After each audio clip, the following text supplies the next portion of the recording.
Assalamualaikum warahmatullahi wabarakatuh. Alhamdulillah, alhamdulillah rabbil alamin. Wassalatu wassalamu ala asyrofil anbiya wal mursalin Sayyidina wa nabiyina wa syafi'ina wa qurrati a'yunina wa maulana Muhammadin wa ala alihi wa sahbihi ajmain. Wa rahmanul qudusul baisul muqtadir rabbi shrah li sadri wa yassir li amri wahlul 'uqdatam min lisani yafqahu qawli. Subhanaka la ilma lana illa ma 'allamtana innaka antal alimul hakim. Ilahi anta maqsudi wa ridhoka matlubi atini mahabbataka wa ma'rifatak. Amma ba'du. Hadirin pemirsa, sahabat Ustadz Kampung DMT yang saya cintai dan Allah Ta'ala muliakan. Pertama-tama mari kita panjatkan puji dan syukur kepada Allah Subhanahu wa Ta'ala yang mana Allah Subhanahu wa Ta'ala telah memberikan macam-macam kenikmatan kepada kita semua, terutama nikmat iman, Islam dan ihsan, dan nikmat sehat. Mudah-mudahan dengan kita mensyukuri nikmat-nikmat ini, mudah-mudahan iman Islam kita dikokohkan oleh Allah Subhanahu wa Ta'ala. Amin.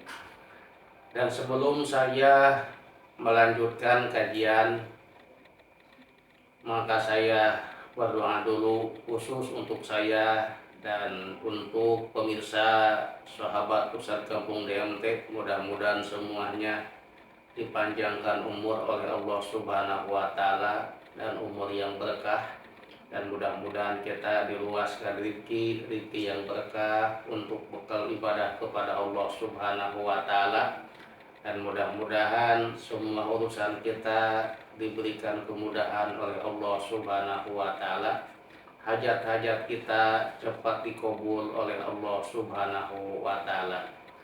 Hadirin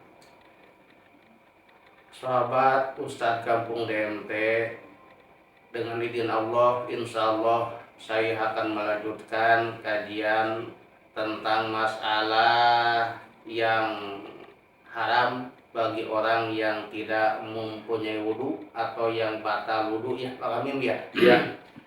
Kemarin Pak Kamim masih ketiga ya. Kemarin ketiga itu haram bagi orang yang tidak punya wudhu, yaitu menyentuh Al-Quran. Menyentuhnya Pak Kamim, baik menyentuh jilidnya ya, sangkulnya ya, atau menyentuh kantongnya, atau menyentuh talinya. Itu semuanya tidak boleh. Dosa kalau kita tidak punya wudhu. Dan Al-Quran itu dauhan Allah Subhanahu wa Ta'ala yang sangat-sangat kita harus dimuliakan, yang disebut Quran itu mushaf atau mashaf. Maka dengan itu kita Al-Quran itu menyimpannya juga, kita harus hormat. Jangan kayak kita nyimpen benda-benda yang lain gitu. Harus kalau nyimpen Quran di tempat yang atas ya, minimal pakai bantal ya, atau pakai bangku gitu ya. Nah, jangan di tempat di bawah. Apalagi Pak Kamim, jangan sampai kita naruh Quran itu sama dengan yang bujur gitu ya, sami rata.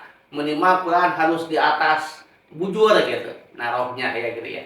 Nah, dan Pak Kamim, mohon maaf, dikarenakan Quran itu yaitu mashaf atau mushaf, maka Quran itu kita tidak boleh tidak boleh naruh barang di atas Al-Quran. Nah, seperti mohon maaf naruh uang Pokoknya kita punya uang 50 juta ya Pak Amin. Itu ditaruh di atas Quran. Itu tidak boleh. Haram. Karena apa? Karena uang di hadapan Allah Subhanahu wa taala hina. Jadi uang 50 juta apalagi kurang, walaupun lebih dari 50 juta di hadapan Allah itu tidak ada harganya. Jadi kalau ditaruh di atas Quran itu tidak boleh. Atau umpamanya ditaruh itu uang kayak apa namanya di lembak di dalamnya gitu ya, kayak kita itu apa kayak kita punya hancanya boga hancana dikirian ku uang gitu ya, itu tidak boleh ya. Bagusnya tidak boleh ya, harus pakai apa aja, kertas aja yang biasa lah, yang putih ya gitu. Itu tidak boleh. Nah, uang di dalam Al-Quran itu tidak boleh. Bagaimana Pak Kamim kalau seandainya ilmu-ilmu syara, ilmu-ilmu agama seperti apa kitab tafsir ya, itu ilmu syara. Kitab hadis, kitab fikih, itu juga tidak boleh. Jadi tidak boleh kita naruh uang atau barang apa saja di atas kitab tafsir, kayak tafsir Jalalain, tafsir Munir, atau kitab-kitab fikih kayak kitab Sapinah ya, Takrib atau Fathul Muin dan sebagainya. Itu tidak boleh karena itu ilmunya ilmu syara. Nah, bagaimana kalau seandainya naruhnya di kitab-kitab seperti kitab alat, bikin kitab nahwu ya, kitab sorof, atau kitab balak, atau kitab umpamanya kitab bilagoh gitu ya. Kata sebagian ulama ada yang menyebutkan boleh, kata sebagian ulama ada yang menyebutkan tidak boleh gitu ya. Kalau kitab selain kitab ilmu syara, kitab tafsir, kitab fikih dan kitab hadis gitu ya. Nah, tapi yang utamanya jangan harus bisa kita menghormati itu kitab yang dilihat itu dalamnya, karena kitab itu yaitu sumbernya itu dari hadis sumbernya dari Al-Quran. Jadi tidak boleh ya. Apalagi mohon maaf, kita harus adab ya, umpamanya ulen di atas kitab gitu ya. Atau Quran di atas Quran, itu tidak boleh ya. Kalau seandainya di rumah kita ada Quran, jadi jangan sampai Quran ditaruh di atas Quran. Jadi Quran ditaruh di atas Quran ya, mohon maaf. Itu kita harus bisa menghormati Al-Quran. Kenapa? Karena Al-Quran itu yaitu kalamullah, artinya yaitu dauhan firman Allah Subhanahu wa taala. Hadirin pemirsa, sahabat Pusat Kampung DMT yang saya hormati dan Allah muliakan. Lalu wahamluhu, yang haram bagi orang yang tidak mempunyai wudhu itu, yang batal wudhu membawa Al-Quran. Membawa. Tadi kita pegang aja udah gak boleh, nyentuh aja udah gak boleh kalau kita tidak punya wudhu.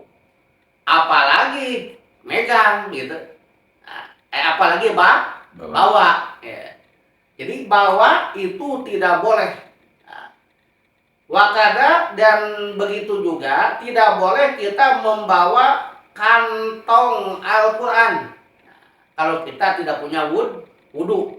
Umpamanya Quran itu ditaruh di tas atau di kantong ya, kita gak punya wudhu, di bawah tasnya, itu tidak boleh.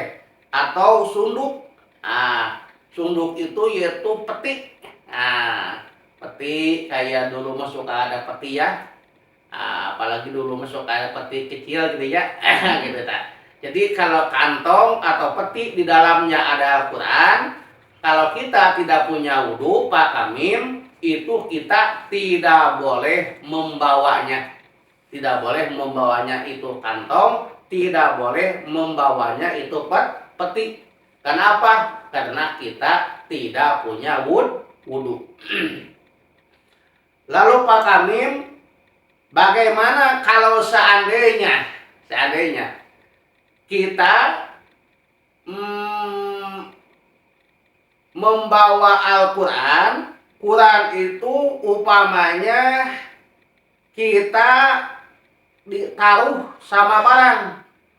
Nah, Quran ditaruh sama barang. Kayak gini contohnya Pak Kamim.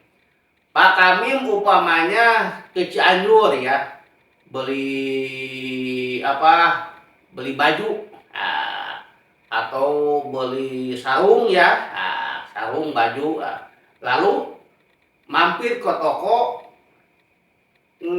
kitab, kayak di jalan itu jalan ya, Pasundan ya, atau ke kitab ya, beli kitab Quran, beli Quran. Nah, Qurannya dimasukkan ke dalam, disatukan sama barang belanjaan. Nah, kayak tadi baju atau sarung. Nah, kita tidak punya wudhu, itu boleh kita membawanya, boleh.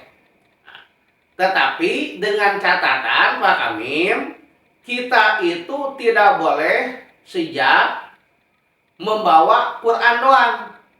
Kalau sejak kita membawa Quran doang, itu juga haram, tidak boleh. Nah, walaupun disatukan dengan barang belanjaan. Bagaimana kalau seandainya kita sejaknya bawa barang belanjaan, itu boleh, tidak haram. Bagaimana kalau seandainya dua-duanya, kita sejak bawa Quran dan bawa belanjaan, itu juga boleh, walaupun kita tidak punya wudhu. Nah, jadi yang tidak boleh itu kita niatnya sejak bawa Quran doang, walaupun disatukan dengan belanjaan, tapi kalau kita niat bawa Quran, kita tidak punya wudhu, tetap hukumnya haram, itu tidak boleh. Lalu Pak Kamim, bagaimana kalau seandainya disatukannya dengan barang yang hina? Itu tidak boleh ya, makruh ya.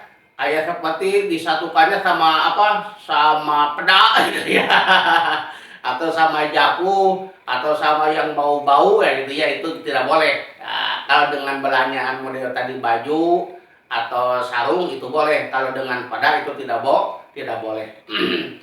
Lalu Pak Kamim, bagaimana kalau kita membawa tafsir? Nah, tafsir itu yang banyak tafsiran Al-Quran, kayak tafsir Jalalain ya, tafsir ada juga Quran ya, Quran yang ada terjemahan. Nah, itu kita tidak punya wudhu, boleh gak? Boleh. Nah, karena itu mah udah ganti namanya juga bukan Al-Quran. Kayak tafsir namanya tafsir Jalalain, bukan Quran. Kayak tafsir Munir namanya tafsir Munir. Tapi utamanya alangkah baiknya kita tetap punya wudhu, hormat, tetapi tidak haram gitu. Atau kayak kita bawa majmu ya, majmu, walaupun di dalamnya isi banyak bacaan Al-Quran kayak Yasin, surat Kahfi, tapi namanya udah ganti, bukan Quran, namanya majmu. Itu boleh. Bagaimana Pak Kamim kalau seandainya kita membawa uang dirham kalau dulu, atau dinar, atau cincin ya, mohon maaf, cincin yang ada ukiran Al-Quran ya, ada nggak ya? Kayak uang ada ukiran uang, tulisan Al-Quran kayak surat Kulhu ya, atau Falak Binas, atau ada tulisan Al-Jabar ya, atau ada tulisan Al-Kohar, itu boleh. Nah, boleh memakainya, membawanya walaupun kita tidak punya wudu. Tetapi kalau kita mau ke WC itu harus dicopot. Kenapa? Karena kita mau masuk ke tempat buang air kecil atau air besar. Apalagi kita mau kencing atau kita mau BAB itu haram kita memakai apa? Memakai itu cincin atau bawa uang yang ada tulisan Al-Quran. Itu ya Pak Kamil, itu yang keempat yang haram bagi orang yang tidak mempunyai wudu. Mudah-mudahan ada berkah manfaatnya, khusus untuk saya, umumnya untuk sahabat Ustadz Kampung DMT. Mudah-mudahan kita semua diberikan oleh Allah Subhanahu wa taala kesehatan dohiron wa batinan, sehat dohir batin, amin ya Allah ya rabbal alamin. Hudma sofa dak makadar. Akhirul kalam, assalamualaikum warahmatullahi wabarakatuh.